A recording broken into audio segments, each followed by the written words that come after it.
اوكي يقني لي ششاي سلام دقيقة نقول لخاتكم كما يقنيهم انت ششاي ذهبنا مؤتوي زي مدبزي كم تقالستي ني لوتي وين حقنيا لوتي نبلو نخل بمسرت نتي لوطنا زخوني حايلي مسارحي نخلونا كمتي لا منا مسرت نتي لوتي نتي رأي نتو متكل نتو امنت زحجز تمهرتታት ናይ ምምልላእ ኣፅዋር ዝኾነና ስለ ዝኾነ ብኡ መሰረቲና ነዚ ናይ ሰንበት ንገብሮ ዘለና ከምቲ ኣቀዲማ ዝተጀመረት ብሓው ዮሴፍ ብዛዕባ ዲሞክራሲ ከመይ ገይረ ኣነ ምናልባት እቲ ዲሞክራሲ ዝበሃል ንባዕሉ ሓደ ከምቲ ፖለቲካል ሲስተም ስለ ዝኾነ ዘለና ዓውዲ ከዓ እቲ መሰረቱ ስለ ዝኾነ ገፊሕ ዓውዲ እዩ እሞ ስለዚ ንቐፅላ ካብ ዝብል ሓሳቢ ውሽዑ መፅኡ ኣነ እውን ካብኡ ክቅፅል ዘለኹ ሕጂ እውን እንተደኣ ኮነ ሓደ ዝኾነ ሓደ ቅርንጫፍ ጥራሕ ምስሚ ክዋሳእ ብሓባር ክንመላልኦ ዘለና እምበር ገፊሕ እዩ ብድሕሪ ሕጂ እውን ምናልባት ንቕፅለሉ መገዲ ህልወና ኸውን ስለዚ ብምንታይ ክሕዛ ዘለኹ እታ ዲሞክራሲ ትብል ከሚ ፖለቲካዊ ስርዓት ሓደ ካብቲ ፖለቲካዊ ስርዓት እንዲ እሞ ተረድኦና ሳብ ዝገፍሕ ዓውዲ ናይ ትምህርቲ ናይ ዲሞክራሲስ ከመይ ኮን ይኸውን እንታይ ዓይነት ርድኢት ህልወና ዝብል ሓሳብ ከበግስ ፈቲነ ዘለኹ ነዚኣ ንምግባር ፖለቲካዊ ገለፃ ናይ ዲሞክራሲ ካብኡ እቲ ንኩሉና መሰረት ዝኾነና 2005 ኣቢሉ ዝኸውን ዘመናት ዝገበረ ናይ ግሪካውያን ምስረታ ልክዕ ብሻድሻይ ክፍለ ዘመን ክሳብ ሓሙሻይ ክፍለ ዘመን ኣብ ግሪክ ዝተገብረዋ ዝተዘርባን ዘለዋን ሓሳባትን ኣምርን ቃላትን ን2005 ዝኾና ከምኣ ኢለና ኣለዋ ብዘይካ ዛ ቶታሊታርያም ትብል ቃል ብሙልአን ወላ ኣብዚ ሞደርኒዝም ዝበሃል እዋን ዲሞክራሲ ስቴት ፖለቲክስ ፖሊስ ዝበሃል ወይ ትቅርፂ ናይ ሰለስተ ምሕደራዊ ኣካል ዝበሃል ዘለዋ እየን ስለዚ ንሳው ርኢ ክነብላ ፍትነ ካብኡ ቀፂለ ግን ካብቲ ዓውዲ ነዊሕ ገፊሕ ዓውዲ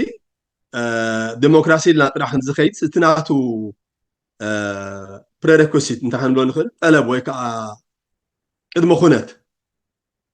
ቁርብ ልሳኑን ኣፍን ከብል እየ ካብኡ እንዳሓር ክንዋሳእ እንተራኺኢልና ብሓባር ክንገብር ኢና እንታይ ተንኪ ፈዳ اوكي كم بوليتيكاوي سرعات ديمقراسي بزح غزي ديمقراسين با بوليتيكان حقن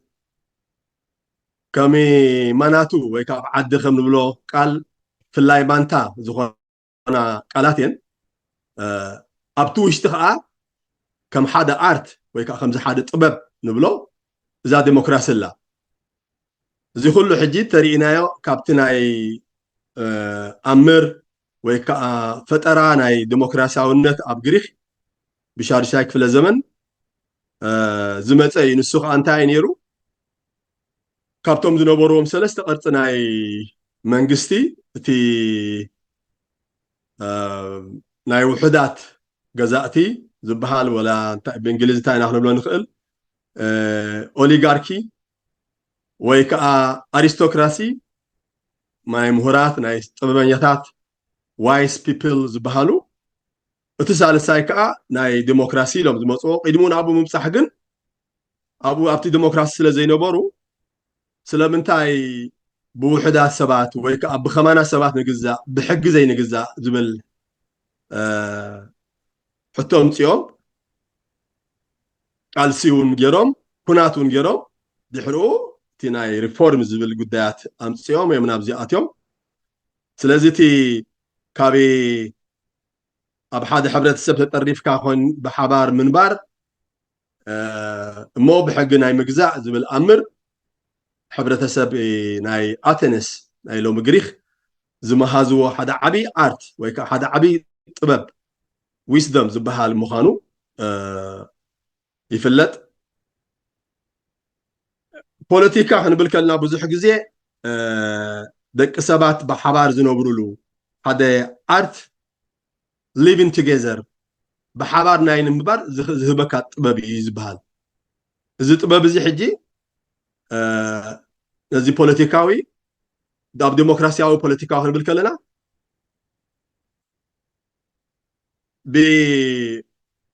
ብዘይጎነፅ ብሓባር ትነብረሉ እቲ ብሓባር ዝነብር ዝተፈላለየ ህዝቢ ከዓ ዝተፈላለየ ባህርን ዝተፈላለየ ረብሓን ስለ ዘለዎ ነዚ ረብሓታት እዚ ነዚ ብዝሒ እዚ ብዘይ ዝኾነ ግጭት ብዘይ ዝኾነ ዓመፅ ንብሎ ቫዮለንስ ንብሎ ኣመሓዲርካ ናይ ምኽኣል እዩ ሕጂ ከመይ ገለ ፈላስፋታት እንታይ ይብልዎ ደቂ ሰባት ብሓደ እንተዘይኮይኖም በበይኖም ክነብሩ ዘይክእሉ ፍጥረት እዮም ካንት ዝበሃል ናይ ጀርመን እዩ ደቂ ሰባት ምስ ደቂ ሰባት ጥራሕ እዮም ክምዕብሉን ክስስኑን ዝኽእሉ ግን ከዓ ሓደ ተራጋሒ ወይ ስስዐ ዘለዎ ባህርታት ኣለዎም አንሶሻል ሶሻቢሊቲ ዝብሎ ቃል ኣሎ እዚ ስለ ዝኾነ ከዓ ከምኡ ድግም ኣቢሉ መዓል ኣርስቶትል ዝብሎ እንተ ደኣ እቲ ጥዑይ ጎድኑ እቲ ዝተሓላለየ ነንሕድሕዱ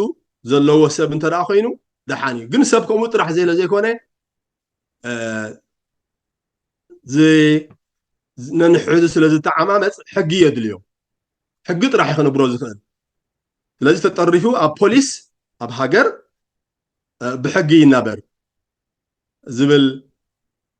ኣምር የምፅኡልና ምናልባት ሰሚዕኹም ትኾኑ ኣብዚ ናይ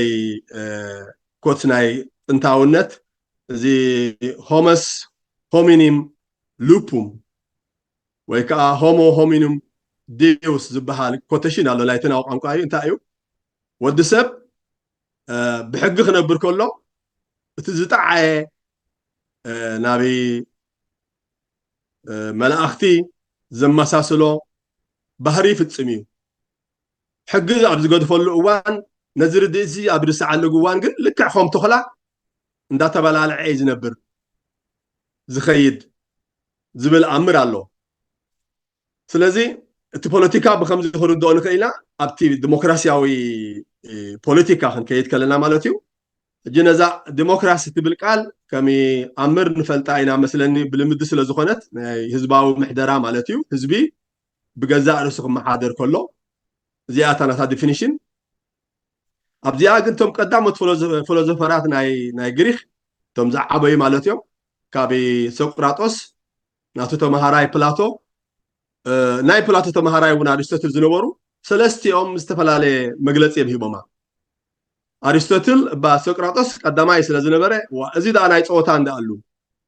ክመርሕ ዝኽእል እቲ ምሁርን እቲ ዓቕሚ ዘለዎን ጥራሕ እዩ እቶም ኣሪስቶክራሲ ዝብልዎ እዚ ብህዝቢ ምምሕዳር ማለት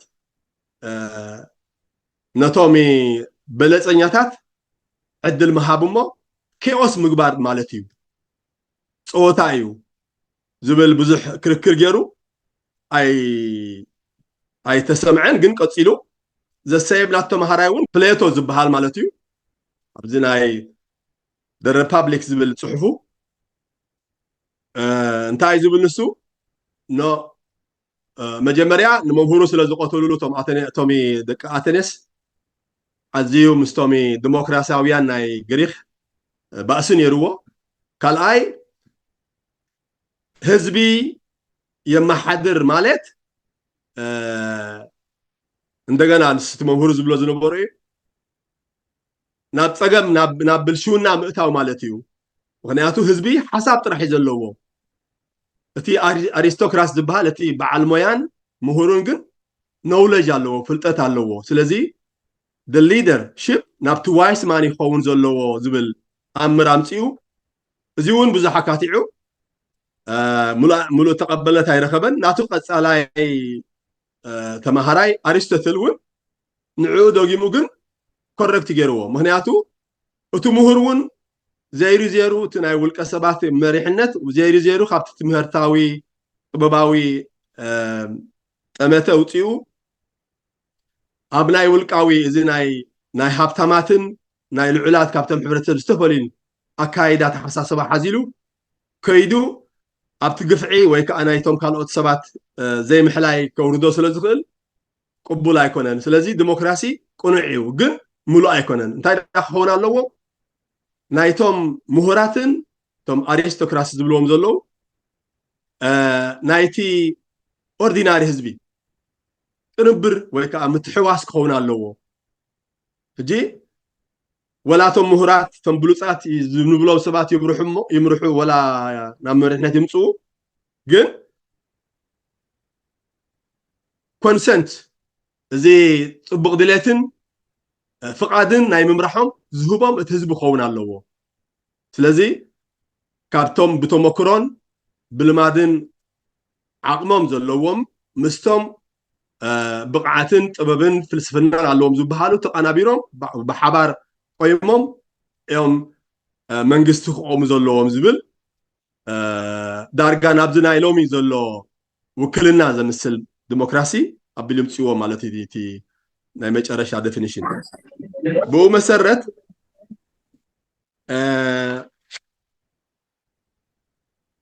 ابي غريخ ابتو وانتي سلسته عينتي منجستي جيروم نيرو ابتي بديمقراسياو منجست مالتيو حدا بو وكلتي مالتومي حزب بمولو كاب عدمه عم ادم بصحيح بمولو اتخال ايكا تبوم زوكلو اتسالساي كا ناي مغابا يا ناي حزب مالتيو تقدماي بقانقوم تايبليو كريا اكليسيا بلومتي بايتو مالتيو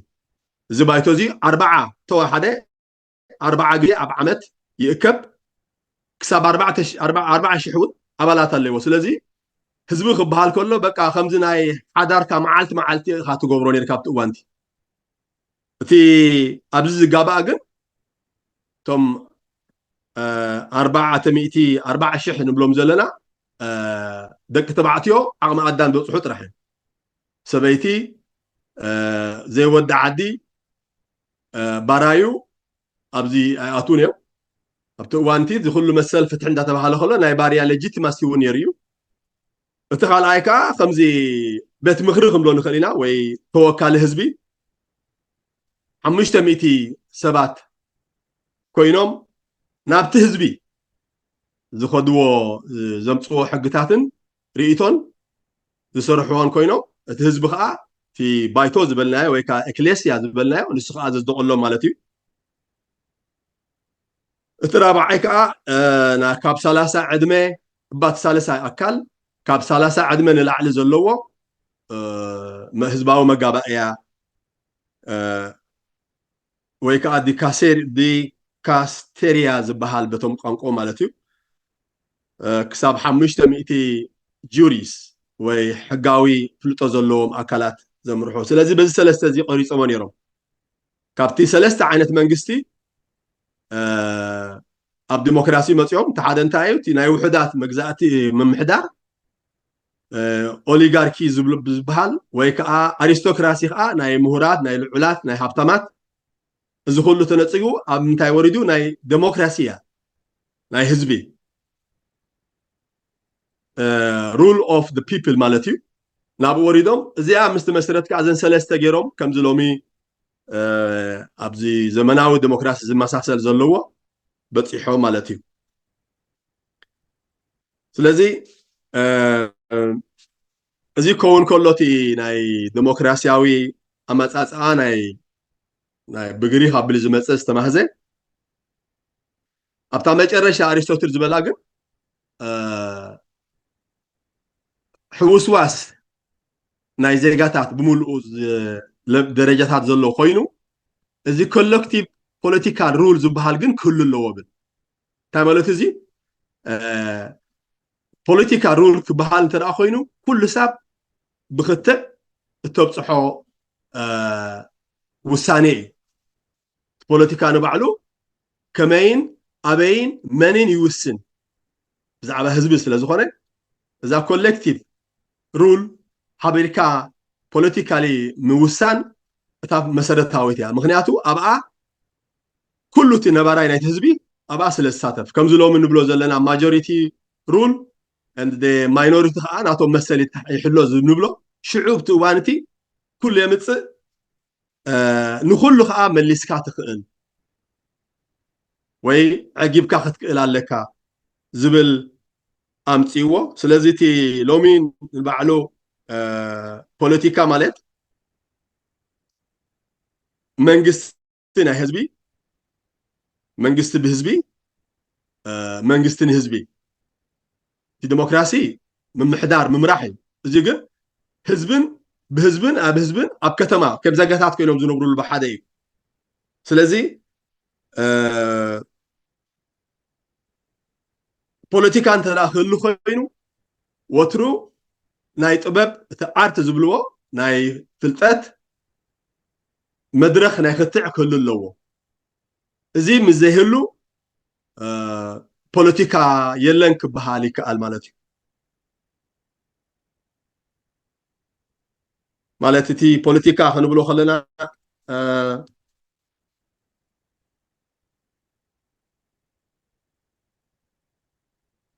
ምሕደራን ናይልናዮ ብሓባር ናይ ምንባር ጥበብ ኢልናዮ ማለት እዩ ስለዚ እቲ ቀጻልነት ናይ ሓሳባትን ቀጻልነት ናይ ምውሳእን ረብሓታት ወይ ከዓ ፍልልያት ፈቲሕካ ናይ ምኽኣልን ወይ ከዓ ማናጅመንት ኦፍ ኮንፍሊክትስ ናይ ግርጭታት ፈቲሕካ ምኻድ እዩ ኢሉ ዝግለጽ ስለዚ ደቂ ሰባት ሓባራዊ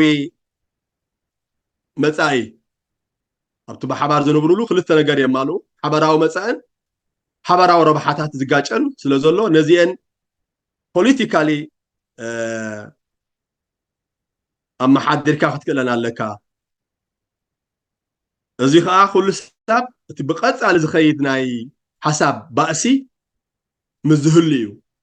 ካብ ሓሳብ ናይ ባእሲ ናብ ካልእ ዓመፃዊ ባእሲ ወይ ምቅትታል ተመፅኡ ግን እቲ ደረጃ ናይ ፖለቲካ ህልውኑ ጠፊኡ ማለት እዩ ፖለቲክስ start ወይ begin when the war stops ዝብልዎ ቃል ኣሎ ከምዚ ሕጂ ኣብ ኤርትራ ወይ ንበል ኣብዚ ናይ G15 ሓሳብ ኣቕሪቦም ክሳብቱ ብሓሳብ ዝመላለስሉ ዝነበሩ ምናልባት ተስፋ ክህሉ ፖለቲካ ክህሉ ብኤርትራ በሃል ነይሩ ኣብታ መጨረሻ ምጭዋይን ምቕታልን ምህራምስ መፀት ግን the end of politics ዝበሃል ዴፊኒሽን ኣሎ ስለዚ ኣብ ሃገርና ሎሚ ብዓይኒ ፖለቲካ ክንሪኦ እንተዳ ኮይና ዓመፅን ምቕታልን ሓያል ወይ ከዓ እዚ ሕገ ዱር ንብሎ ሓያል ብሓይሉን ብድልዮትን ዝኸደሉ እምበር ፖለቲካ ውስእ የለን ኣብዚ እውን እቲ ፖለቲካ ብዙሕ ግዜ ግሪካውያን ክገልፅዎ ከለዉ ኢንተንሲቭ ዝኾነ ኤንጌጅመንት መዓልታዊ ናይ ምርኻብ ብልክዕ መብዝሕትኦም ይሰርሑ ይነበሩን እቶም በራዩ ዝነበሩ ካብቶም ዜጋታትን ዝበዝሕሉ እዋን ነይሮም እዮም ዝበሃል እዋን ኣሎ ግን ነቲ ፖለቲካዊ ምሕደራ ነቲ ዲሞክራሲ ማዕረ ክንደይ ብግዴታ ዲሞክራሲ ክብሉ ከለዉ ብክልተ ልክዕዎ ነይሮም ሓንቲ ፍሪዶም እያ ካልኣይቲ ከዓ ማዕርነት እያ እታ ፍሪዶም ብግላዊ ህይወትካ ጥራሕ ዘይኮነት ብሓላፍነት ነታ ዲሞክራሲ ለቢስካን ኣመሓዲርካን ናይ ምኽኣል ዘለካ ኦብሊጌሽን ወይ ከዓ ዱቲስ ምፍላጥ ዝብል ነገር ኣለዎ በቲ ካልእ ከመይ ዳሕራይ ከመይ ፕላቶ ብፍላይ ዝነቐፎ ወላ ኣርስቶትል እውን ህዝቢ ተኣኪቡስ የፍርስ እምበር ህዝቢ ተኣኪቡ ኣይመርሕን እዩ ከምዚ ንዓመ ንብሎ ዘለና ሕጂ ስለዚ ناي كلن تلكايوس ناي ولا حدا ون كون أيكلني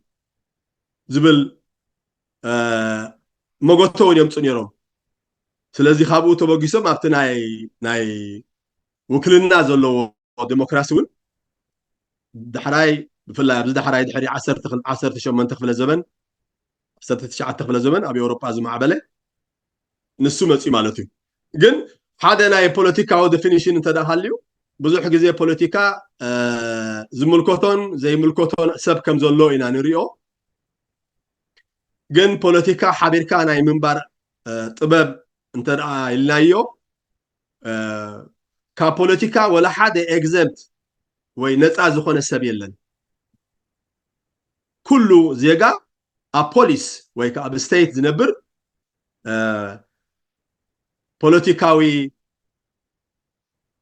ፖለቲካል ኣኒማል ይብሎ ንኣብነት ኣሪስቶትል ብዘይካ ፖለቲካ ክነብሩን ስለዘይክእል ኢንጌጅ ክገብር ኣለዎ ክፅመድ ኣለዎ ምናልባት ክነነፅሮ ከለና እንታይ ንብል እዚ ፖለቲካል ካሪየርስ ሕና ንኣብነት زي بوليتيكاويان كنبهال نخلينا نلوطي نفتحي نديمقراسي وي بوليتيكا نخلونا صباح قال زلنا سبات نبل كنبل نخلينا منالبات حدا بوليتيكال بارتي نيرنا انت زخون مانيفيستونان نحنا بروجرام زلنا منالبات بوليتيكاويان كال اي درجه بوليتيكا كنبهالون نخلينا زي بارتي بوليتيكس زبهال سلازي ابزي انت اخبل دلي بزح غزي واي انا دا بوليتيكاو زي كونكو بوليتيكاي ملكتنن زبها لمد سلا زلنا ازي بفصم بوتا خم زي بلو اب حبرتسب اب بوليتيكاو عالم زنبر نمبرهاي بزح غزي بزح حبرتسبنا بوليتيكا بحما سلا استغلصه بحماقون سلا زرئه زي ملكتكا قداي غيركا تخيدها كلته خميتين دخلك حلقه جن نساجن بوليتيكا مخناون عين فلقاينا انا بعلاتا خلته خميتي سلازي تي بوليتيكا بخمزي كنقولصو اتومي اثينيانس دوميناي غريخ جنتي ديمقراسي بزن سلسته جيروم غليصومن منالباتون قدمنابتي زمناون قدمو خنتنا ديمقراسي المرأي بهاجرناون بتاريخ درجة قرب صمت كبلو أب هاجرنا أنت رأخيدنا قدم زخونة نجار بو تاريخ هتوكس من البات بربعته ويبسلسته تفلي درجة خفلو ويكفيلنا خلط متون خلينا تقدماي في قدمي مجزاتي بريكولونيال إيرا بريز نبرة أبزي حجي لك أخمتاز بلنا أنا جريخاويان سلسته عينة محدراني رناي تبايت عدي احنا هون دارجا زركبنا له دارجا قرب حزباو جنبار نفرسو خلو زركبنا له ابايتو عدي يكب كابي ادم ادم زلو كله ساتف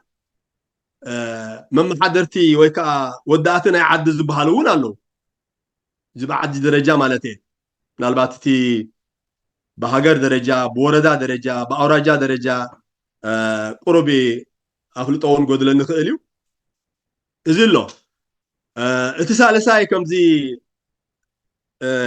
ናይ መጋባእያ ህዝቢ ዝብሎ ነበሩ ናይ ገሪ ይኸውን ኣብ ዓድና እውን ዳያኑ ነይሮም ጭቃታት ነይሮም ስለዚ እዚ ቅድሚ መግዛእቲ ጥልያን ኢልና ክሪኦ ንኽእል ኢና ክሳብ እዋን ጥልያን እውን ዳርጋ ዝበዝሕ ክፋላቱ ይኸይድ ነይሩ እዩ ወላ እውን ክሳብ ስርዓት ሃይለ ስላሴ እዋን حمشت درجة ناي بتفردني يرونا هوني اتخالاي كات داي زمن مجزاتي وي كولونايزيشن اللي ان زمن صالو خابشحن شومن تميتين تسعان دا حار زلو اجي ابزيتي هاجرناون دارغا اممقال مصيو تي كتماوي اب تحتي جوريسدكشن نايت طليان زنبرلون بعلو ببهلون بتم سنة حقتات ناخذ زنبرون بحقنا منبار بهلي اما عبيلو سلا زنبره زنابرولو زنبره حبرتسبن بعد درجه مالتي نسجن قصيلو التسالساي دحري طليان مس وصي أربعتات أب جزء طليان أب جزء سرعات هاي لسلاسة أب جزء درجو خونو خليو كساب ناتسنت أزيون أنت حدا كفالات نيرو أيو أتو نملو مدمساس ناي سرعات نداباتات كنبلو نخل زمصالو سرعات زباو جنبار ወይ ሕጂ ህግደፍ ተባሂሉ ዝፅዋዕ ዘሎ ምስ መፀ እዚ እውን እቲ ሓደ ኢራ ኣለና ጂብ እዚኡ ናይ 30 ናይ 50 ዓመት ዳርጋ ክበሃል ይከኣል 40 ዓመት 50 ዓመት ተዘሪእዎ ዘሎ ባህልታት ዘለና እዩ ስለዚ እቲ ብታሪኻዊ ገጽ ናይ ዲሞክራሲያዊ እውን ብከምዚ ክንሪኦ ንኽእል ኢና ኣብ መፅሓፍ ምሩፃት ቃላት ናይ ኣቦና ወልደ ማርያም ዝብልዎ ነገራት ኣሎ ብዛዕባ ዲሞክራሲ ብዙሕ ግዜ ናይ ምሁራት ይብልዎ ብሃገርና ግን ንባዕሎም እዞም ከም ዝብሉ ሰባት ዲሞክራሲን ኣፈጣጥራኣንስ ዘይፈልጡ ሰባት ዘይርድኡ ሰባት ጥራሕ እዮም ተዘይኮይኑ ህዝብና ብዲሞክራሲያዊ ስርዓት ዝናበር ዝነበረን ዝፈልጥን ነዚ ዝበቅዕ ጭውነትን ባህልን ዝነበሮ እዩ ዘለዎ እዩ ዝብል መልሲ ይህቡን ነይሮም እዮም ልክዕ ድሕሪ ናፅነቱን እዚ ዓይነት እዚ መፅሓፍ ኣብ ፅሑፋት ይፅሓፍ ነይሩ እዩ ሓደ ግዜ ናይ ደቂ ኣንስትዮ ወይ ከዓ ኣብቲ እዋኑ ከመይ ከም ዝነበረ ከይረኣኻ ኣብቲ ዘለዎ ኣብዚ ናይ 1991 93 95 ኮይኖም ከም ድሕረት ዝጥምትሉ ሓደ ሕግታቱ ነይሩ እዩ ብዙሓት ኣብቲ እዋን እቲ ዝነበራ መፅሒታት እውን መልሲ ህባ ነይረን ሽዑ ቁሩብ ፅሑፋት መፅሒታት ስለ ዝነበራ ማዕረ ክንደይ ብሱልባ ከም ዝነበረት ናይ እንዳባ ምሕደራ ዝበሃል ዘሎ ግን ወይ ብገርሂ ወይ ከዓ ብጉርሒ ዝበሃል ዘሎ ናይ መንግስቲ ዝብሎ ዘሎ ዝበሃል ነገራት ነይሩ ስለዚ እቲ ታሪኻዊ ገጽ ናይ ዲሞክራሲ ብሃገርና እንተዳሪእና እውን እዚ ስእሊ እዚ ክህልወና ይኽእል እዩ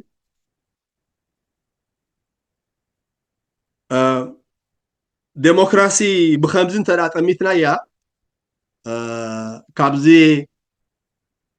ኣብ ኣቴነስ 182 ወይ 80 ኣቢሉ ዓመት እያ ሰሪሓ ካብኡ ሮማውያን ምስ ወረርዎም ዲሞክራሲ ጠፊኡ ኣብ ሮማውያን ቁርብ እዋናት ናይ ሪፐብሊክ ዝበሃል ምሕደራ ነይሩ እዩ ክሳብ ሳልሳይ ክፍለ ዘመን ድሕሪ ክርስቶስ ወይ ተጋጌ ካብኡ እንድሕር ግን ነው ቅድሙ ሮማውያን ግሪካውያን ወሪዶም ምስ ሓዝዎ ካብኡ እንድሓር ዘሎ ዘመን ግን ጭው ዝበለ ኣብሶሉት ኤምፓየር ናይ ንግስነት ማዕቢሉ እጂ ብሓፈሽኡ ክሪኦ ከለና ኣብዚ ኤውሮጳ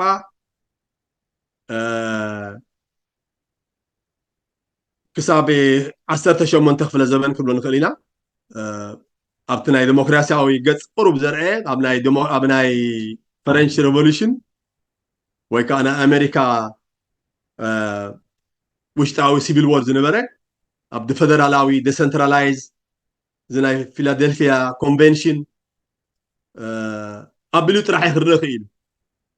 ንኣብነት ኣብዛ ዓዲ ኩሉ ሳብ ጎንፂ ክመፅ ከሎ ምስ ናይ ንጉሳዊ ቀልጢፎም ኣኮሞዴት እንዳገበሩ ራዲካል ቼንጅ ከይገበሩ እዮም ስጋብሎም ዘለዉ ጂቲ ንጉሳዊ ኣካል ናይዚ ዓዲ ብዙሕ ግዜ ከም ሲምቦል እዮም ዝቆፅርዎ ግን ሲምቦል ጥራሕ ኣይኮነን ዓብዪ ፓወር ዘለዎ እዩ ብዙሕ መለክዕታት ካብቲ ኣቴነስ ኣብ ወይ ግሪክ ኣብ ትሕቲ ሮማውያን መፅያ ምስ ፈረሰት ካብኡ ተበጊሶም ብዙሓት ሰባት ዝብልዎ ነገር ኣሎ ዲሞክራሲ ቀዳማይ ዘይኮነ እቲ ቀዳማይ ናይ ዜጋ ወይ ናይ ህዝቢ ክጥምቶ ዘለዎ ወይ ከሰክፎ ዘለዎ ሃገር ጠጠው ክትብል ኣለዋ ዝብል ኣመራት ኣብዚ ሜዲቫል እዋን ብፍላይ ኣብ መዓል ማኪያቬሊ ኣሪስቶትል ባዕሉ እውን ወላ ሊንከን ኣብርሃም ሊንከን ባዕሉ እውን ተቀዳማይ ትኽእል ዘሎ ህዝቢ ሃገር ክትህሉ ኣለዋ ሃገር እንተሃልያ اتزطعي تعيت هاجر ناي مقبار يخيد ديمقراطايز ناي مقبار يخيد زبل أمرات الله ومجلسات يهبون يرم دحريزين تي ديمقراسي ولا عند حري أف دي ناي فرنساي ريفولوشن تي لوط دائما تمبر تي ناي اركتكتشر ناي ديمقراطيك معبلنا سرت قلطيفو يمصن بمبهريو جن ولا قدمو خاب ناي انلايتمنت ون تي ناي ودسب زلعله فطور مخانو خبري ودسب قداماي درجه زحب مخانو እንዳ ተረፀ ከመይ ትምህርቲ ከም ሓሳብ እንዳ ተለብሰ መፅዩ ድሕሪኡ ናይ ዴሞክራሲ ናይ 19 ክፍለ ዘመን ናይ 20 ክፍለ ዘመን ዘሎ ክመፅእ ክኢሉ ማለት እዩ እጂ ኣበና እውን ተራ ኮይኑ እቲ ድሕሪ ቅድሚ መግዛእታ ዝነበረ ኣይፈልጥን ከመይ ከም ዝነበረ ግን ስርዓቲ ኣብዚ ናይ ንግስነቲ ናይ ኣክሱም ወይ ናይ ባሕሪ ነጋሽ ኣብዝታት እውን ርእሱ ዝኸኣለ ስርዓታት ናይ ምምሕደራ ነይሩ ሓደ ደረጃ ናይ ዲሞክራሲ ነይሩ ብዙሕ ግዜ ኣብ ናይ ጎና መፅሓፍቲ ስለ ንግንፅል ኣብ ናኸና ከዓ ገና ኣባዶ ታሪክና ስለ ዘለና ካልኦት ምናልባት ዝምልዎ ነገራት ካብዚ ክፅበ ንኽእል ይደሊ እየ ተዘይኮይኑ ግን ኣብዚ እውን ባዕሉ ብፍላይ ኣብ ናይ ኣብ ባሕሪ ነገስታት ዝነበረ ምሕደራ ሓደ ንርእሱ ዝኸኣለ ዲሞክራሲያዊ መስርሕ ነይርዎ ክእል እዩ ዲሞክራሲ ክንብሎ ንኽእል ንኸውን ከምዚ ሎሚ ንብሎ ናይ ውልቀ መልክ እውን ኮይኑ ክንብሎ ንኽእል ኢና እቲ ድሕሩ ዝመፀ ኣብ ዝተፈላለየ ክፍልታት ሃገርና ዝነበረ ግን እዚ ባዕለ ምሕዱር ዝበሃል ናይ ሰብ ፅላ ሰብ ቆፅሉ እውን ነይሩ እዩ ስለዚ እዚ እውን ሓደ ካብቲ ታሪክና ብድሕሪት ተሪፉ ዘሎ ነገር እዩ ስለዚ እንተደኣ ዲሞክራሲያዊ ፖለቲካዊ ህንፀት ክነምፅእ ክንደሊ እንተደኣ ኮይና ታሪክና እውን ተመሊስና ክንፍትሽ ካብኡ ክንብገስ ንዑ ሞደርናይዝ ናይ ምግባር ናይ ኣብ እዋን ምምፃእ እቲ ኣገዳሲ ክኸውን ይኽእል እዩ ቅድመ ኩነት ናይ ዲሞክራሲ ክኸይድ ዲሞክራሲ ብሕፅር ዝበለ ዴፊኒሽን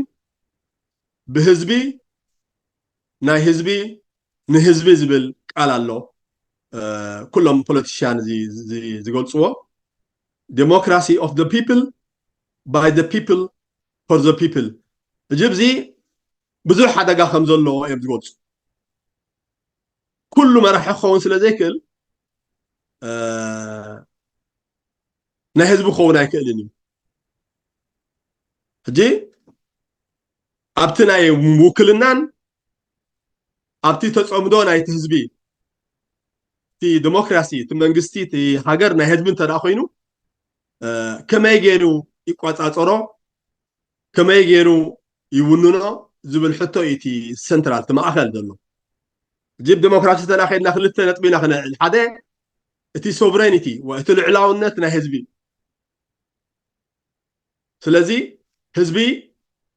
ሰልፍ ጋቨርኒን ገዛእ ርእሱ ዝመሓደረሉ ስርዓት ዝህልዎ ኢና ንብል እቲ ዲቫይስስ እቲ መጋበሪ ክንብሎ ንኽእል قوام الله حق الله انترينايو بزح جزء ولا ونبتا بعلو سرعة سياسة ندفع قوام أب كل علمون نحنا تقوام نحنا حزبي لا تجمر we the people لا تجمر بمسرته تاوان النت ناي تعلاو النت ناي هاجر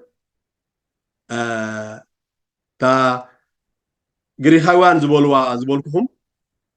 ስለምንታይ ሰብ ዝገዝኣና ሕጊ ዘይገዝኣና ምስ በሉ ሕጂ ስምሮ ስዒ ኣለኹ ሪፎርም ገይሩ ካብቲ ናይ ቅድሚኡ ዝነበረ ሕግታት I think ሶሎ ዝበሃል ይመስለኒ ግሪኻዊ ብጣዕሚ ፍሉጥ ቅዋም ሕጊ ነዲፉ እቲ ሕግቲ ግን ህዝባዊ ሕጊ እዩ ልክዕ እቲ ናይ ሃገርና ዘለውን ከም ህዝባዊ መሲሉ መፅኡ ናቱ ህዝብ ኩሉ እቲ ውልቀ መላኽ ይኹን እቲ ንጉሳዊ ይኹን እቲ ዲሞክራሲያዊ ይኹን ሓንቲ ዝውከሰላን ዝምሕለላን እንተደኣ ሃልዩ ህዝቢ ናይ ህዝቢ ምእንቲ ህዝቢ እዩ ዝብል ተቕዋሙን ከማይ እያ ትጅምር ስለዚ ኣብዚ መንግስቲ ናይ ህዝቢ መንግስቲ ብህዝቢ መንግስቲ ንህዝቢ ዝብል ብኸመይ ደኣ ዝትግበር ወይ ድማኒ ወኒንካ ለቢስካ ትኸይድ ዝበሃል ነገራት ቀሊል ኣይኮነን ስለዚ ነዚ ክትገብር ዘኽእለካ ዝተወሰነ ፕሬኮንዲሽንስ ቅድመ ኩነት ኣሎ ካብአን ገለ ቁርብ ክደቅስ እየ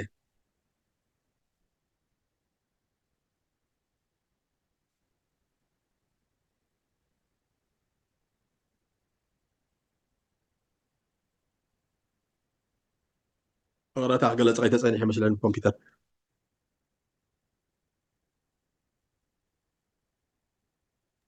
لا بدي ولا حنسجن يقولون صبوا ده تقدماي ترى تساتفتي ወይ ተራ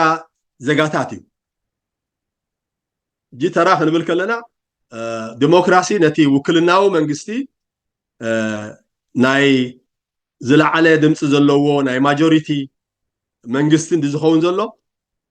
ኣብዚ ተዓባይ ተቀዳማይን ዓብ ተራን ዘሎ ናይቲ ዜጋ ዝመርፅ እዩ እጂ ምምራፅ ኣገዳሲ ጥራሕ ዘይኮነ ቅድሙ ዘሎ ስለምንታይ ትመርፅን ከመይ ትመርፅን እዩ ትዘገድስ ሳልሳይ ምስ ዝኸይድ ዝመረፅካዮ ከመልካ ትቋፃፀር እዚ እንተደኣ ሓደ ከማልእ ክኢሉ እቲ ዲሞክራሲ ዝበሃል ናይ ህዝቢ ኮይኑ ክኽእል እዩ ስለዚ እንተደኣ መሪፅካዮ ምክትታል እንተደኣ ሃልዩካ እቲ ፕላትፎርምታት ናይ ሕግን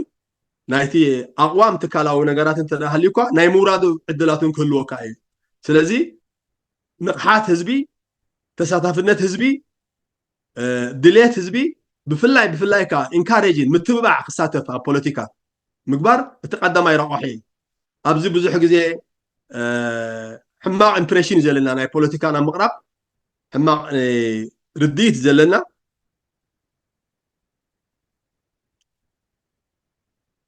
ካልኣይ እውን ዝኾነ መትከል ክህልወካ ኣሎ መትከላዊ ወይ ከዓ ሰረታዊ መትከላት ወይ እምነታት እዚ ዶክትሪናል ፖሊሲ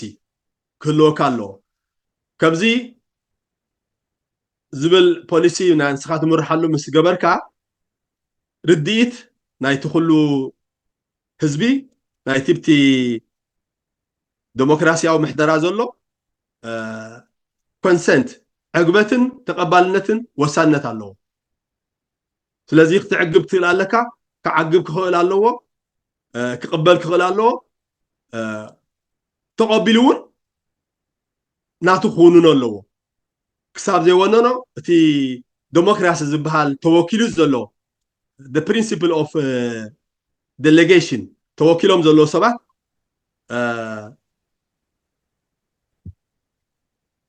ምናልባት ናይ ምቁፅፃራት ዕድል ኣይክህልዎን እዩ እቲ ሳልሳይ ዓይነት ናይ ሕብረተሰባዊ ቀፀላታት ሓደ ግዜ ኣብ ሓደ ሕብረተሰብ እዚ ቀደም ኣብ ኢትዮጵያ ዝነበረ መስፍንናዊ ቅርፅታት ናይቲ ሕብረተሰብ ምስ ናይ ኤርትራዊ ፌደራላዊ ኣቀናብራ ናይቲ ሕብረተሰብና ይጋራጮ ነይሩ ኣብ ሕብረተሰብና ዳርጋ እቲ ምእኹል ማእኸላይ ደረጃ ዘለዎ እዚ ሚድል ክላስ ዝበሃል ዝነበረ ሕብረተሰብ ነይሩ ድኻን ሃብታምን እሞ ዓብይ ጋብን ዘለዎ እንተደኣ ኮይኑ ኣብ ሕብረተሰብ ዲሞክራሲያዊ ህይወት ዘሪኻ ቀፀልነት ክህልወካ ኣሸጋሪ እዩ ስለዚ ብዙሕ ግዜ ብዙሓት ምሁራት ሊቃውንቲ ናይ ፖለቲካል ሳይንስ ዝሳምዑሉ እንተደኣ ሃልዩ ፖለቲካ ሳክሰስፉሊ ክዕንብብን ቀፃልነት ክህልዎ እንተደኣ ኮይኑ እዚ ኣብ ሕብረተሰባዊ ቅርጽታት ጋብ ዘይብሉ ፍልልያት ዓብ ፍልልያት ዘይብሉ ሕብረተሰብ ማጆሪቲ ዝበዝሕ ኣካል ክህሉ ኣለዎ ይብል ካልኣይ ሃገር እዩ ሃገር ከዓ ብዙሕነት ስለ ዘለዎ ናይ ተፃዋርነት መንፈስ ናይ ኮንትራክት መንፈስ ወይ ፍልጣ ፍልጦ እዚ ሶሻል ኮንትራክት ዝብሎ ከም ዓርሶ ግቡን መሰልን ምፍላጥ እዚ ናይ ዜጋታት ኣገዳስነት ኣለዎ ብዙሕ ግዜ ግቡኻ ግበር እሞ መሰልካ ክህልወካ ዝብል ፀወታ እውን ኣሎ ብዲሞክራሲያዊ መለክዒ ሓጢቕ ድሕሪ ሓለ ኣይትቅድምን እያ መሰልካ እውን ቀዳማይ ክትሓትት ትኽእል ብዙሕ ግዜ ኣብ ናይ ስርዓት ህግደር ዝብሎ ነገር ኣሎ ወላ መሰል ዝበሃል እኳ እንተዘየለ ንማለቱ ግን ከምኡ ዝበሃል ነገራት ኣሎ ስለዚ እቲ ደርባዊ ክፍልታት ናይ ሕብረተሰብ ኣብ ዘለወሉ ኩነታት ሕብረተሰብ ዲሞክራሲያዊ ህይወት ሃኒፁ ንክቅፅል ብዙሕ በድሆታት ክገጥሞ ክእል እዩ ዝብል ነገር እዩ እዚ ምናልባት ፍልስፍና ናይ ማርክስ እውን እቲ ናይ ኮሙኒዝም ዘይኮነ እቲ ከም ስርዓት ከም ፍልስፍና ብፅቡቅ ገይሩ ዝገልፆ እዩ ምክንያቱ ሕብረተሰብ እንተደኣ ዝለዓሉ ካፒታሊስት ወነንቲ እንተደኣ ሃልይዎም ነቲ ሕብረተሰብ እውን መሳርሒ እዮም ዝገብርዎ ወላ ነቲ ሕጊ ወላ ነቲ ሕብረተሰብ ብድኽነት ታሕቲ ወሪዱ ዘሎ ትጋብ ዘለዎ መሳርሒ እዮም ዝጥቀምሉ ስለዚ ማእኸላይ ክላስ ዓብይ ፍልሊ ዘይብሉ ናይ ሕብረተሰብ ኣብ ዝህልወሉ እቲ ህዝባዊ መሪሕነት ናይ ዲሞክራሲ ፅቡቅ ክመፅእ ይኽእል ይብሉ ካልእ ናይ ባህሪ ናይ ምሁራት ዓብይ ተራ ኣለዎ ኣብ ዲሞክራሳይዜሽን ወይ ከዓ ዲሞክራሲ ናይ ምዕባል እጂ ምሁር ክንብል ከለና በቢ ገፅና ክንሪኦ ኣለና ምሁር ብዘለና ክፍለ ዓለም ክንሪኦ ከለና ኣብ ሳይነስ ተመርኮሰይ ሳይነስ ከዓ ሳንሱር ዝገብረላ ይብላን ብዙሕ ግዜ ሽግር ኣንቢባ ሽግር ናይ ምፍታሕ ባህርን ስራሕን ዘለዎ ኣብ ናይ ኣውቶሪታርያን እንተሪእና ግን ምሁር ብዙሕ ግዜ ሓደ ካቨርድ ሪዝን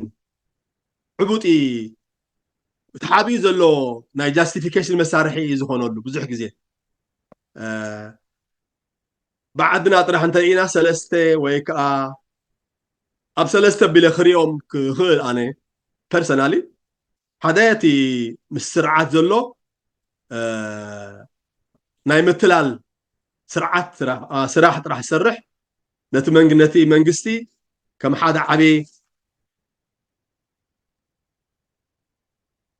ሓደ ዓብይ ኣድቫንቴጅ ዝጥቀመሉ ምሁራዊ ኣካል ክህሉ ይኽእል እዩ ኣብዚ እቲ ሳይነስ ኮነ ሞራል ኮነ ዝተሓዋወሰን ዝተደባለቐን ድንግርግር ዝበለን ነገር እዩ ከም ሳይነስ ኣብቲ ምሁር የለን እቲ ካልኣይ እውን ምናልባት ኣብ ወፃኢ ካብቲ ካብ መንግስቲ ወፃኢ ዘለና ኣብ ደላይቲ ለውጢ ዘለና ክንከውን ንኽእል ኢና ብዙሕ ግዜ ኣብዚ ብናይ ኣፍሪቃ እንታይ ይረአ እዩ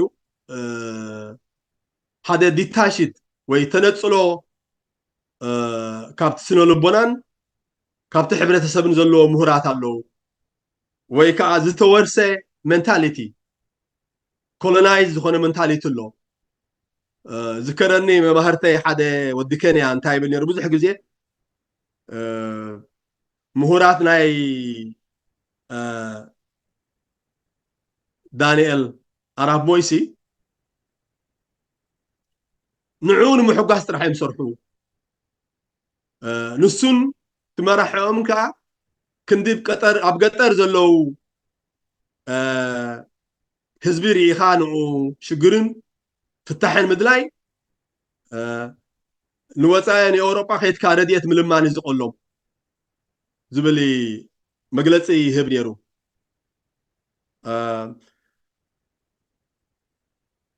ኣበይ ክረኽባ ይኽእል እምበር ሕጂ ምናልባት እውን እዚ ናይ ታንዛንያ መራሒ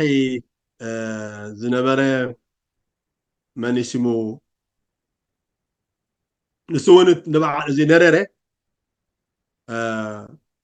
እቲ ናይ ምሁራትን تناي معبلنان أب ديمقراسياوي بايتان أب سالسة عالمين زلو رديت مسرتاوي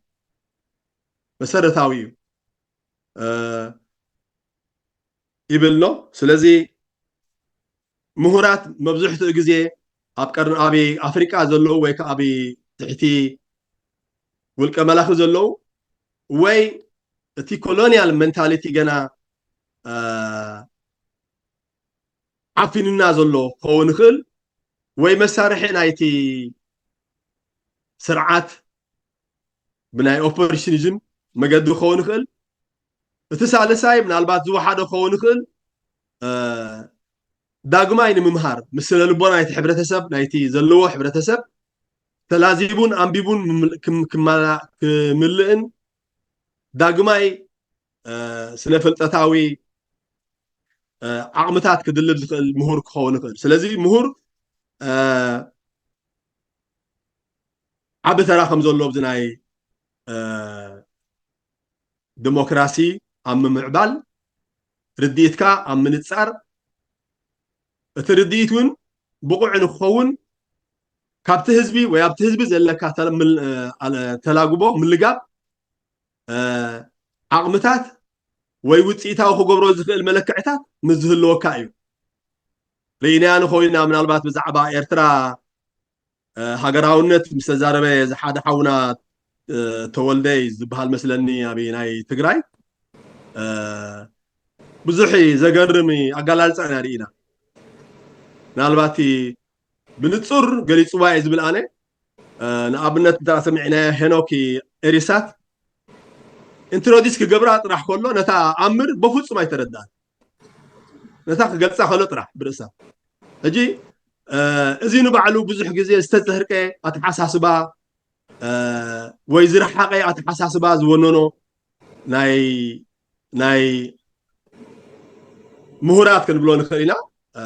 هنوك نبعلون اكال مهوراتي سلازي ازيون بعلو حدا خابتي شجر نايتي وي بريكونديشن المخنث ناي ديمقراطيزيشن ناي مغباري معرو حزبنا امهور عبي امنت اللو عبي خبرت اللو بتحدا وغن ون معرخ اندي زرحقون وي ناي حلنا غدلت ازيوم زطفون مهوراتو تركبها ስለዚ كبز زلو حدا مهور بتناي بهل حزبنا زلكا كم مهور امينكا طرح مقبالن زمصو حداغاون زي ازيو اسكاف خون خل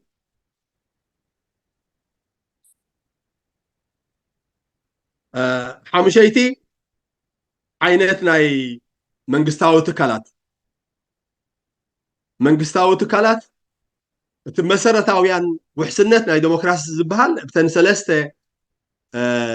separation of power in تمنغستي نتمنغستي زقاصاصر ግን እቲ ባይተሎ አመንጎ ክልቲኦም ከ ብነፃ ክነብር ዘለዎ እቲ ፈራዳ አካል አሎ ኪነው ግን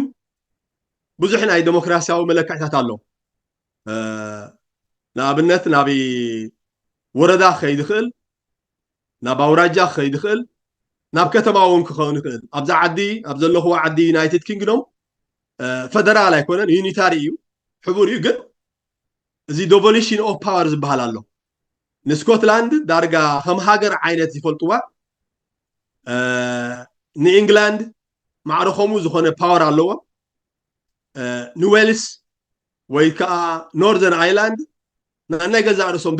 ደበልቡ ዝኾነ ካብ ናይ ዌስት ሚኒስተር ካብ ናይ ዝዓዲ ማእኸላይ መንግስቲ ዝኾነ ኣለዎም ብፍላይ ናይ መዓል ስኮትላንድ ክሳብ ረፈረንዶም ናይ ምግባር ናይ ኤዱኬሽን ፍሉይ ናይ ጥዕና ብምሉኡ ባዕሎም ዝውንኑ ኣሎ ስለዚ እቲ ዲሞክራሲ እውን መጠንቲ ዴሰንትራላይዝ ዝኾነሉ መጠኑ እቲ ናይ ህዝቢ ውክልና እውን ወይ እቲ ዴፊኒሽን ናይ ኦፍ ዘ ፒፕል ባይ ዘ ፒፕል ፎር ዘ ፒፕል ዝብል ክማላእ ይኽእል ሻድሻይ ስርዓተ ቁጠባ እዩ type of economy ብዙሕ ግዜ ኣብ ውልቀ መለኽቲ ወይ ኣብ ቶታሊታርያን ውግእ ከመይ ናይ እቶት ናይ ቁጠባ እዮም ዝርእይዎ ናቱ እቲ ብዓብዩ እቲ ሃገር ዕንወት እናምፅእ ከሎ ኣብቲ ስርዓት ግን ናቱ መክሰብ ስለ ዘምፅእ ካልእ ናይ ገዛእ ርእሱ ፖሊሲ እውን ኣሎ ወይ ኮንሰንት ናይቲ ህዝቢ ክቐብ ዘለዎ ንኣብነት ብዙሕ ግዜ ዝሽቅጥሉ ኣብ ሃገርና እዚ ሰልፍ ሪላያንስ ርእሰ ምርኮሳ ዝብል ከመይ ክትገብሮ ከም ዘለካን ስለምንታይ ትገብሮ ከም ዘለካን እንታይ ክዕወት ከም ዘለካን ክትገልፆን ኣይግድን እዩ ምስ ገለፅካየ ዝዓገበ ወይ ዝወስዶ ህዝቢ እንተልዩ ክኸይድ እዩ እንተዘይልዩ ከዓ ኣይከይድን ስለዚ እቲ ዲሞክራሲ ብኡ ክፍተን ይኽእል ኣብ ናህና ግን ጥራሕ ትበሃል ጥራሕ እያ እቲ ካልእ ኣቲቲድ ወይ ከዓ ተግባራት ባህርታት ኣብ ፖለቲካ ዘለናን ኣብ ሕጊ ዘለናን ኣንተ ወይ ናቀዲመ ጠቂሰዮ ብዙሕ ግዜ ነግሌክት ኢና ንገብሮ ንፖለቲካ ከምዘይናህና እዩ ዝገብሮ ሕብረተሰብና ሕጊ እውን ብፍላይ ሎሚ እዚ ሎው ኣባይዲንግ ሶሳይቲ ዝበሃል ኣብ ግዜ ቅድሚ ስርዓት እዚ ወላ ቅድሚ ጥልያን ወይ 20 ቅድሚ ናይዚ ሎሚ መለስናያ ዘለና ባህሊ ምምፃእና ዝባን ሕጊ ዝበሃል ኣምር ወይ ስርዓተ ቆፅሊ ዝበሃል ኣምር ኣዝዩ ሓደ ባህሊ ክቡር ባህሊ ናይቲ ሕብረተሰብ ዝነበረ እዩ ሎሚ ካብኡ ርሑቃት ኣለና ስለዚ እዚ attitude of law and the attitude of politics ኣብ ፖለቲካ ዘለና ኣረኣያን ፅምዶን ኣብ ሕጊ ዘለና መናትኡን ኣብ ሕጊ ዘለና ርድኢትን እዚ እውን ዓብ ወሳንነት ኣለዎ ነዚ ብብቕዓት ከይተረዳእናዮን ከይመለስናሉን ናህና ከይገበርናዮን ዲሞክራሲ ምትካልን እቲ ናይ ዲሞክራሲ ወሳንነት ከዓ ምትካል ጥራሕ ዘይኮነ ቀፃልነት ምስቲ ቀፃሊ ዘሎ ናይ ኮንፍሊክት ኦፍ ኢንተረስት ቀፃልነት ናይ ምግባር ሓይሊ ክተምፅእ ኣይትኽእል ምክንያቱ ናይ ዘጋታት ውናነን ኢንጌጅመንትን ኣፍልጦን ናተይ ኢልካ ምእማንን ወሳኒ እዩ ብኡ መሰረት ከዓ እቲ ፖለቲካ ርድኢት ክህልወካ ፖለቲካ እንታይ ማለት ምዃኑ ኣብ ሃገር ምንባር ማለት ምዃኑ ሃገር ከዓ ናህና ናትካ ናይ ኩልና ምዃና ከምዚ ዓይነት ኣተሓስባ ክህልወካ ክኽእል ከም ዘለዎ እቲ ቶለራንስ ወይ ናይ ሓሳባት ፍልልያት ተፃዊርካ ናይ ምኽኣል ሓደ ምስቲ ፖለቲካ ዝኸይድ እዩ ሕጊ እውን ብሰለስተ መለክዒ ሓደ ቀያዲ ካልኣይ ንዕላማኻ ዘብፅሕ መገዲ ምዃኑ እውን ክትርድኦ ይድለ እቲ ሳልሳይ ኣካልቲ ፖለቲካ ኮይኑ ከም ፖሊሲ ኮይኑ ዝመርሓካ እዩ ስለዚ እዚታት ትረድኦ ክህልወና ይድለ ካልእ ስለ ፍልጠታዊ ባህሪ ወይ ከዓ attitude to knowledge ዝበሃል እውን ኣሎ ዳርጋታ ዓንቶ ወይ ምስ ናይ ምሁራት ዝገለፅዋ ኣገላልፃ ኣይትፍለን እያ እዚኣ ብዙሕ ግዜ ምሁራት unpublished reason of state ኢሎም ዝገልፅዎም ነዞም ናይ ምሁራት ናይ ዲክቴተርስ ወይ ቶታሊታርያን ኣሎ እጂ ነቲ ሳይነስ ብስነ ምግባርን ብግሉፅነትን ብተሓታትነትን ብናይ ፓብሊክ ዲቤት ዘማልአን ከምቲ ትሪኦ ብድሕሪት ኮንካ ጥራሕ ነቶሚ ውልቀ መለኽቲ ንመራሕቲ ትቕልቦም ማለት እዩ ነቲ ህዝቢ ደሲብ ወይ ከዓ ብዘታለል መገዲ ትገብረሎም ስለዚ ፍልጠት ነፃ ክኸውን ዘለዎ ፍልጠትን ስነ ምግባርን እውን ፈላሊኻ ክርአ ከም ዘለዎ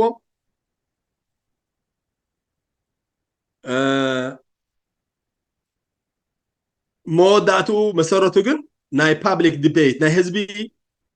ዲቤት ክህልዎ ከም ዘለዎ እዚ እውን ኣብቲ ናይ ቅድመ ኩነት ናይ ዲሞክራሲ ናይ ምምዕባል ወሳንነት ዘሎ እዩ ኣብዚ ግን እንተሪእናዮ ኣብ ውልቀ መለኽቲ ኣዋጅ ጥራሕ እዩ ዘለዎ ዴክለሬሽን ጥራሕ እዩ ዘለዎ ኣብ ዲሞክራሲያዊ ህዝቢ እንተዳ ክትፈጥረካ ግን ኣክሰስ ቱ ኢንፎርሜሽን ወሳኒ ኒውስ ፔፐር ናይ ሰሙናዊ ድዩ መዓልታዊ ድዩ ክህልወካ እዩ ስለዚ ብኡ መሰረት ከምቲ ሓበሬታ ጋዜጠኛ ጋዜጣ ወይ ካልኦት ራብዓይ ኣካል ናይ መንግስቲ ዝበሃል እዚ ንባዕሉ እቲ ናይ ፍልጠት ክሕደስን ክዓብን ክንፀግን እንተዳ ኮይኑ ኣብ ፍልጠት ዘለዎ ሕብረተሰብ ጥራሕ ዲሞክራሲ ከምዕብል ዝኽእል ሓደ ግዜ ሓደ መንእሰይ የዛርበኒ ነይሩ ኣብ ኣስመራ ዩኒቨርሲቲ ዝነበርኩም ምናልባት ትዝክሩ ትኽእሉ ኢኹም ናይ ሓንቲ ናይ ሂስትሪ ትምህርቲ ዝሓተምዋ መፅሓፍሲ እታ ግዝፋን እታ ፔጅ ናታን ኣዝዩ ንእሽተይ እዩ ብጣዕሚ ንእሽተይ እያ እቲ ዝገደደ ግን ዳርጋ ታሪክ ናይ ኣፍሪቃ ይብላን ታሪክ ናይ ኤርትራ እውን ይብላን ታሪክ ናይ ዓለም እውን ይብላን ኩላታ ታሪክ ናይ ህዝባዊ ግንባር ጥራሕ ዘሎ ስለዚ እዚ ሰብ እዚ ተዳ እሞ ከዓ እቲ ታሪክ እቲ ከዓ ስኑዕ ታሪክ ተማሂረ እንተዳ ወፅዩ በይናይ ፍልጠት እዩ ነቲ ቀፃልነት ናይ ሃገር ዲሞክራሲያዊ ፖለቲካዊ ሓይሊ ጠሚሩስ ዲሞክራሲያዊ ሕብረተሰብ ክፈጥር ዝኽእል ኣይክእልን ስለዚ እቲ ናይ ፍልጠት ኣገዳስነት በዚ እውን ክሪኦ ንኽእል ኢና ዓስራይ መጨረሻ እዚ ናይ ኣክሰስ ቱ ኢንፎርሜሽን ዝበልናዮ ማለት እዩ ብዙሕ ግዜ ውልቀ መላኽቲ ሓበሬታ ብምዕፋን ወይ ንዕኡ ናብ ሩሞርስ ናይ ሕሜታ ናይ ባዶ ሰለስተ ናብ ፕሮፓጋንዳ ብምልዋጥ እዮም ዝጥቀምሉ እዚ ከዓ ትዛዓበ መዕነዊ ናይ ሕብረተሰብ ወይ ከዓ ኢንዶክትሪኔት ጌርካ ናይ ምኻድ እዩ ብኣንፃሩ ዲሞክራሲ እንተዳ ከዕንብብ ኮይኑ ዲሞክራሲ እንተዳ ኣብቲ ህዝቢ ክህሉ ኮይኑ ወይ ናይ ምቁፅፃርን ምልባስ ንዲሞክራሲን እንተዳ ክህልዎ ኮይኑ እቲ ሰብ እቲ ህዝቢ ማለት እዩ ናፅነት ናይ ሓበሬታ ክሓትትን ክሕተትን ክፅሕፍን ዘለዎ ዕድላት ክፉት ክኸውን ኣለዎ ናይ መጨረሻ ክብላ ዝደሊ ዲሞክራሲ ዶ ወላ ምዕባለ ዝብል ኣሎ ብዙሕ ግዜ እዚ ምዕራባውያን ዝጥቀማሉ እዞም ምዕራባውያን ሃገራት ዝጥቀምሉ ፖሊሲ ወይ ከዓ ፕሮፓጋንዳ ወይ ከዓ ናይ ኢንተርናሽናል ሪሌሽንሽፕ ንብሎ ንኽእል ኢና ብዙሕ ግዜ ዲሞክራሲ እንተዘይብልካ ኣይንሕግዘካን ኢና ዲሞክራሲ እንተዘይጌርካ መሰል ናይዚ እንተዘይጌርካ ከምዚ ኣሎ ዝብል ክስያት ኣሎ ስለዚ ብመሰረቱ ኣብ ፕራይም ሚኒስተር ናይ መለስ ብዙሕ ግዜ እዚ ነገራት ዝመፆ ነይሩ እዩ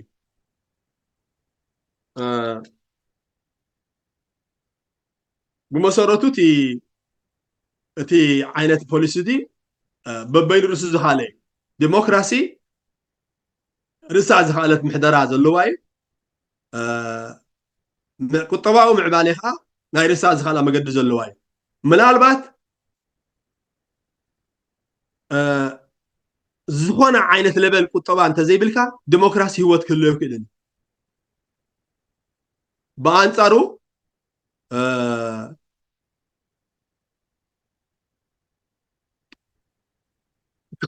ግን ይኽእል ንኣብነት ዲሞክራሲ ዘይብልካ ኮይንካ ቁጠባ ግን ክትምዕብል ትኽእል ስለዚ ብዙሕ ግዜ ኣብ ኣፍሪቃ ጥራሕ እዚኣ ትንዕ ትበሃል ብዙሕ ግዜ ከም ኤግዛምፕል ዘምፅዋ ኣለዉ እዚ ናይ መዓል ኢስት ኤሽያ ከም መዓል ሲንጋፖር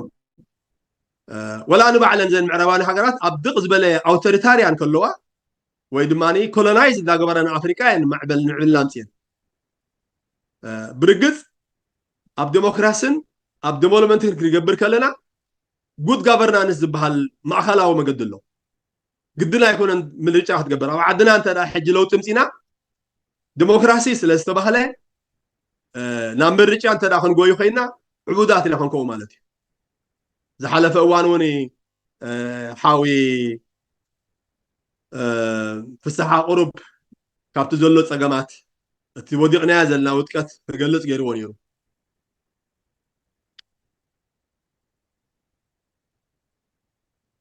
ስለዚ ቁጠባ ንባዕሉ ዝኸኣለ ኮይኑ ዲሞክራሲ እውን ናይ ገዛእ ርእሱ መስርሕ ዘለዎ እዩ ዝኾነት ብዛዕባ እዚኣ ፅሕፍቲ ናይ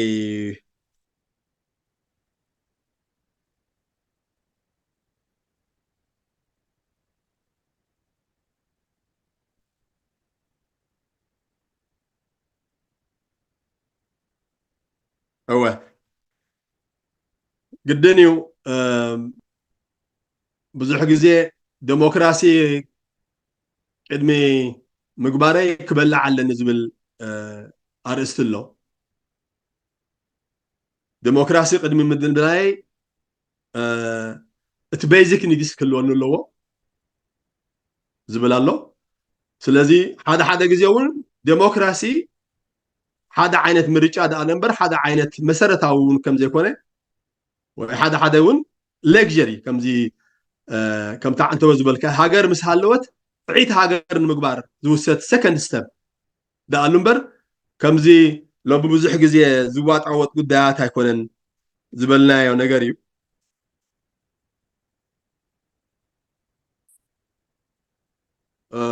እዚ እወ እዚ ጁልስ ኔረርስ እንታይ ይብልሲ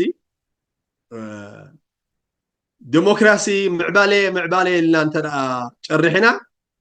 ምዕራባውያን ንወርሒ እንተደኣ ይኸዱ ሃልዮም ከምኡ ስለ ዝግበር ወይ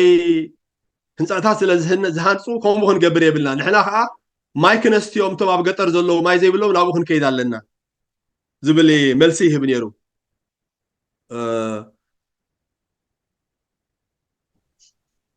እዚ ዋን ማን ዋን ቦት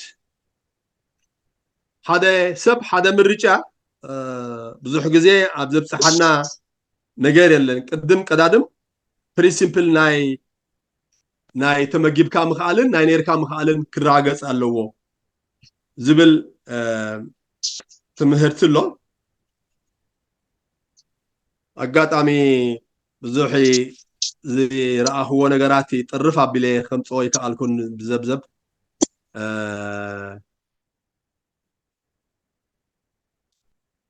እንታይ ዝብል ሓደ ፍሉይ ቢሊ ትሪስ ዝበሃል ቴስት ኣሎ እዚ people cannot eat democracy ህዝቢ ዲሞክራሲ ክበልዕ ኣይክእልን እዩ መሰረታዊ ጠለባት ከማልእ ኣለዎ